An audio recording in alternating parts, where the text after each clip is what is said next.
আজ যে রান্নাটা করব তার জন্য এখানে রসুন কেটেছি, আদা কেটেছি, পেঁয়াজ দু রকম কেটেছি, এটা দিয়ে বেরেস্তা হবে। আর রসুন আর এই আদা এটাকে আমি ভালো করে পেস্ট করে নেব। এই যে এর মধ্যে দিয়েছি।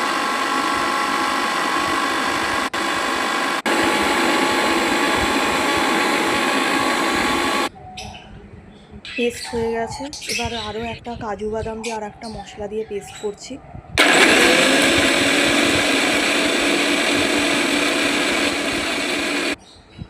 পেস্ট হয়ে গেছে মোটামুটি।